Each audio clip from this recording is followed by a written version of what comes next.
Now, a lot of time what happens is that whenever you use arrays have got a significant problem. What problems does array possess? That inside your memory, arrays always take contiguous cross section of space. This is how probably a normal array is going to look like. Now what happens is that if let's say we want to, let's say, use the remaining memory, right? And let's say we do not have enough contiguous space to prepare that length of the array, it starts creating problem. For example, let's say we are having enough space to create a 10 length array, but we do not have enough space to create a 30 length array. Then we will not be able to create a brand new array. Although cumulatively in the memory, we have enough space that can accommodate, let's say, 30 odd variables. But if you want to create a 30 length array, then it won't be possible in case we don't have a contiguous memory that can actually give us access to a 30 length array. Are you able to get this point? So now what happens is that due to this, arrays sometimes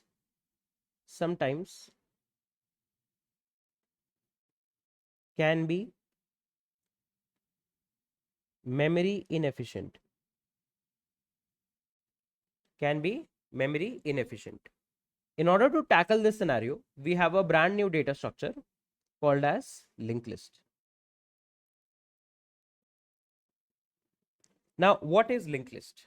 So linked list is kind of like a chain like structure. So let me first of all draw probably how a linked list would look like in a memory.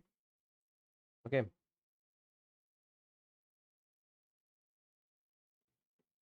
So linked list is a chain like. So before moving forward in the video, I would like to tell you about the brand new offering of Algocamp, which is the Lambda 5.0 course. So this is the 5th iteration of the flagship advanced backend development course with Node.js, but this time it's bigger and better.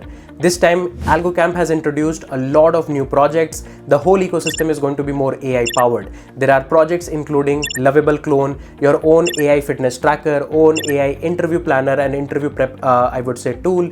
There is some deep engineering concepts around distributed transaction, using which you're going to make a payment system or a payment wallet system altogether. There's going to be a workflow manager project. You're going to try to understand how exactly you can use the concepts of, let's say, CDC in order to implement different projects. A lot of deep technical projects and deep technical understanding you are going to get. This particular course is going to focus on making sure that you understand the system architectures and deep system concept that a lot of senior engineers are always involved with, and try to make projects on top of that. You are going to see actual scaling strategies, replication strategies, how you can make sure that your system is fault tolerant, and concepts around, let's say, Kafka, concept around Redis and whatnot.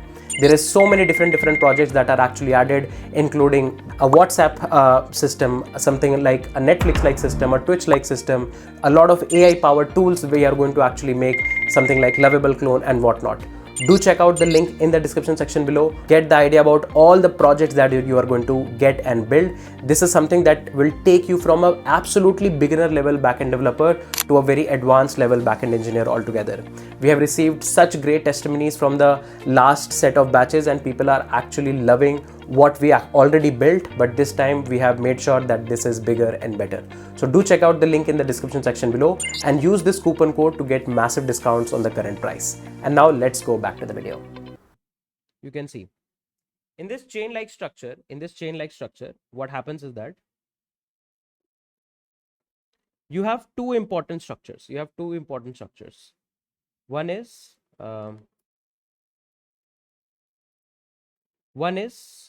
this circular structure that I'm drawing here, which is called as node. Okay. And then the second important points are these arrows that we are going to call as links. Okay. These together, these nodes and links together are going to form a structure like linked list. Okay. Now, what is this node and what is these links? You can say that node can be any object in the memory. Node is a custom object that we are going to prepare ourselves. What is node?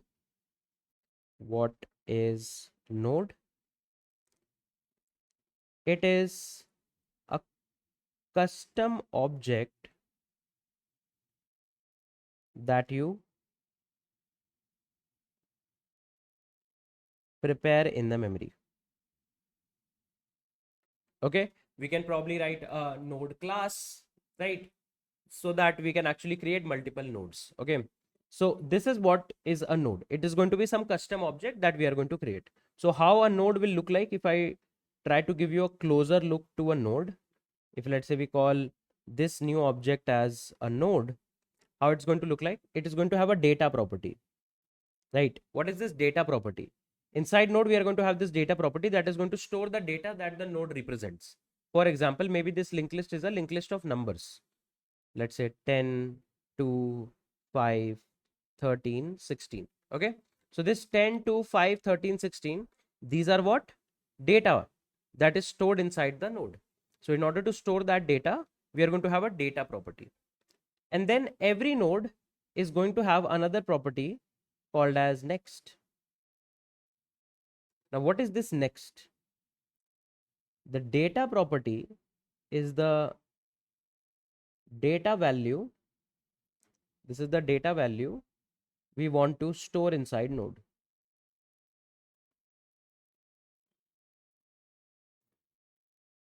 Now, what is this next property?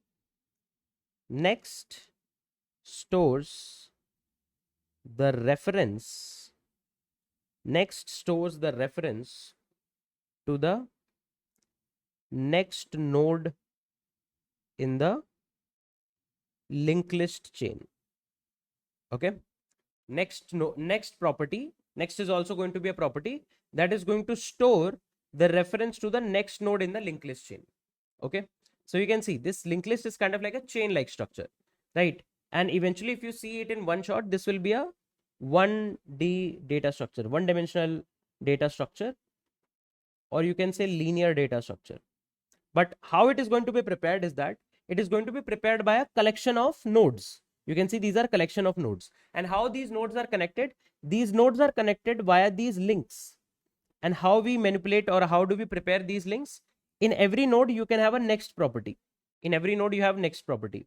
So this next property is going to store the reference to the next available node. For example, if let's say this is your linked list.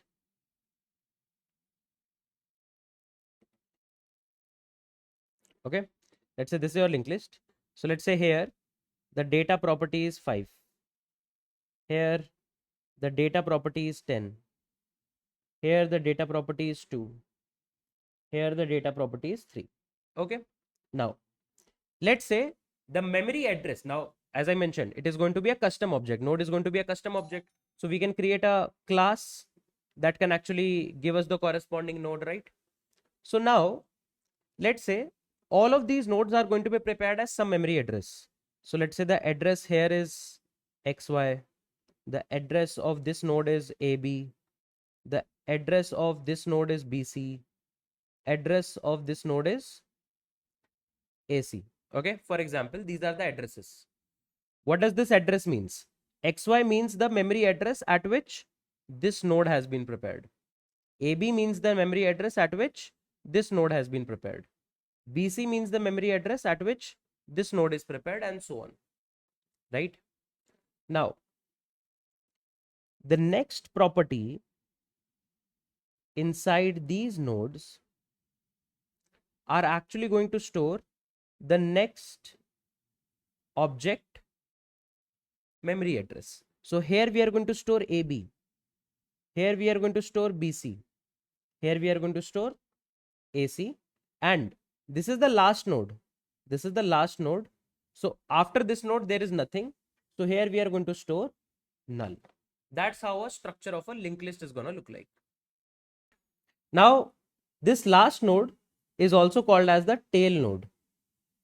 And the first node is also called as the head node. Now, in order to hold the whole linked list, in order to access the whole linked list, what you are going to do is you are going to prepare a head variable which is going to store the reference to this particular node, right? And using this head variable will access the first node of the linked list.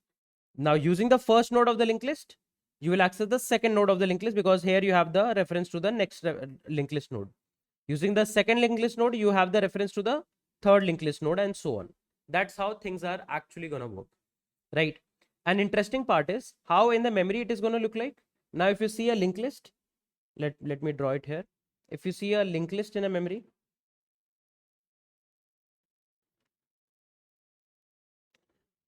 arrays look like this, continuous cross section, but linked list is going to look like this.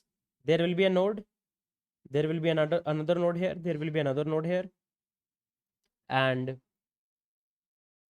these nodes are going to be connected, kind of like this. Are you able to get this point? So here we are able to utilize the space in a better way because we do not need continuous cross section to make a linked list, because every linked list node is just an object. So it is capable of being prepared at some random memory location, and then these linked list nodes are actually going to be linked within each other.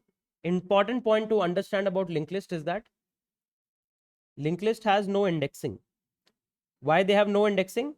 Because every object is present on a different random memory address. In array, the memory address is continuous, so you can actually predict where is your third element, where is your fourth element.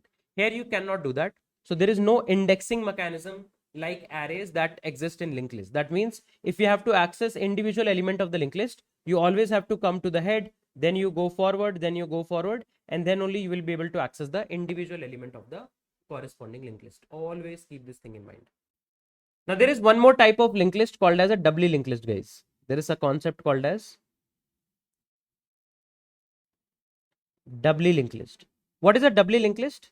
In a doubly linked list, on every node, instead of just the data pointer and the next pointer, you don't just have access to the next node, you also have access to the previous node.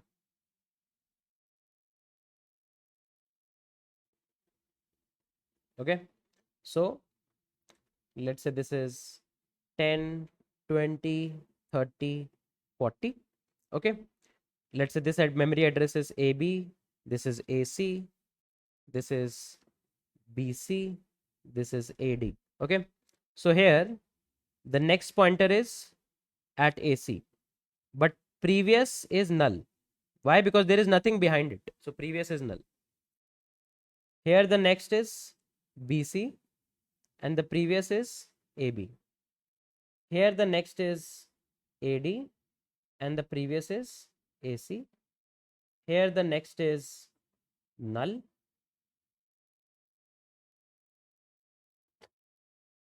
Here the next is null and the previous is BC, right? So here you can see every node has two directions. Every node has two directions to go for. This is called as a doubly linked list. So you can move forward as well, and at any point of time, if you want to come backward, you can move backward as well. Both of the operations are actually possible in a doubly linked list kind of a structure. All you have to do is just maintain one more property, and that's it. That will actually make your doubly linked list come alive. Now let's talk about types of linked lists.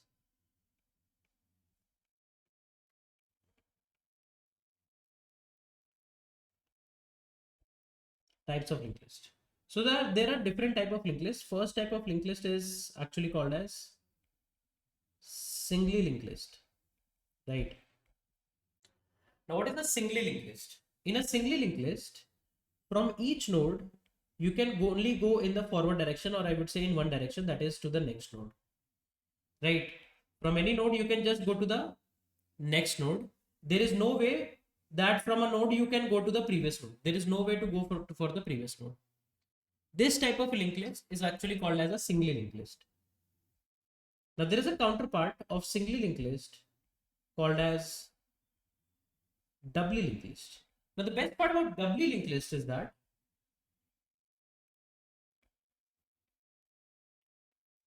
you have access to not only go to the next node, but you have access to go to the previous node as well, right? So for a doubly linked list, inside your node, you prepare the data, you have the access to the next reference, and you have access to the previous, right? So from any node, you can go in the next, or I would say forward direction, or from any node, you can come back to the previous node as well. That is in the backward direction. This is something that is called as doubly linked list, right? So in doubly linked list, you can move in forward and backward any direction. Although random access is still not available because the property of linked list is still intact, that the nodes are going to be prepared as an object and they can be present anywhere in the memory. So random access is still not available, but from any node you can move forward and backward.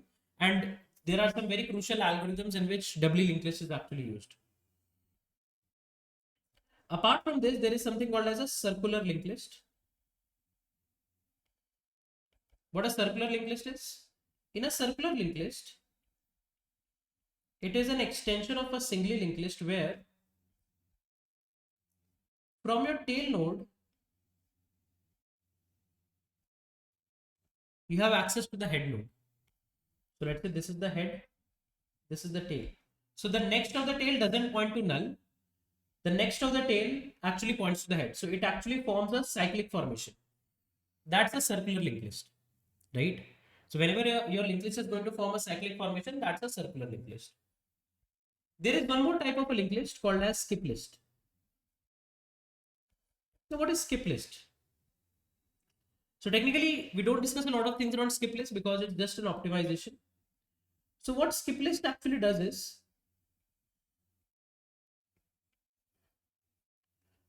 it has access to the next node, but it maintains more pointers. Like there can be a case that from one node, it doesn't only have access to the next node, but it has access to the next of the next, right? So if I show you how exactly skip list looks like, so from every node, there are access to multiple other nodes. Let me show you.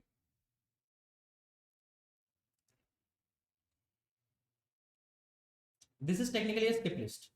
That is from every node. Here you have access to the next node.